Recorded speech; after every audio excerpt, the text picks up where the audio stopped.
Valanchery കാവുംപുറത്തെ beauty പാർലറിൽ മുടി മുറിക്കാനെത്തിയതായിരുന്നു കരിപ്പോൾ സ്വദേശി ഷറഫുദ്ദീൻ. ഈ സമയത്താണ് കുറ്റിപ്പുറം എക്സൈസ് സംഘം ബ്യൂട്ടി പാർലറിലെത്തിയതും ഷറഫുദ്ദീനെ കയ്യോടെ പൊക്കിയതും. അപ്പോൾ മാത്രമാണ് മറ്റുള്ളവർ പോലും അറിഞ്ഞത് ഷറഫുദ്ദീൻ തന്റെ MDMA ഇടപാടുകാരെ കാത്തിരിക്കുകയായിരുന്നുവെന്ന്.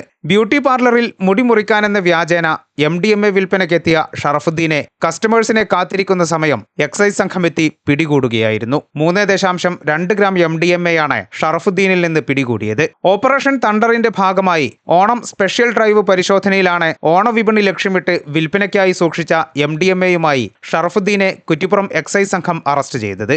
വളാഞ്ചേരിയിൽ ലഹരി വിൽപ്പനയ്ക്കായി യുവാവ് കറങ്ങി നടക്കുന്നുണ്ടെന്ന രഹസ്യ വിവരം മലപ്പുറം എക്സൈസ് ഇന്റലിജൻസിന് ലഭിച്ചിരുന്നു.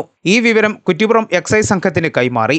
ഇതിനു പിന്നാലെ മലപ്പുറം എക്സൈസ് സൈബർ സെല്ലും ഇന്റലിജൻസ് ബ്യൂറോയും കുറ്റിപ്പുറം എക്സൈസ് സംഘവും സംയുക്തമായി നടത്തിയ പരിശോധനയിലാണ് ഷറഫുദ്ദീൻ പിടിയിലായത്. Kuttippuram excise inspector Murukadas, assistant excise inspector grade Latheesh P, preventive officer Pramod PP, excise intelligence bureau assistant excise ഇൻസ്പെക്ടർമാരായ Prakesh P, Ganesh K, civil excise ഓഫീസർമാരായ ഉണ്ണികൃഷ്ണൻ, അലക്സ്, വനിതാ CEO അന്നു നാരായണൻ എന്നിവർ പരിശോധനാ സംഘത്തിലുണ്ടായിരുന്നു.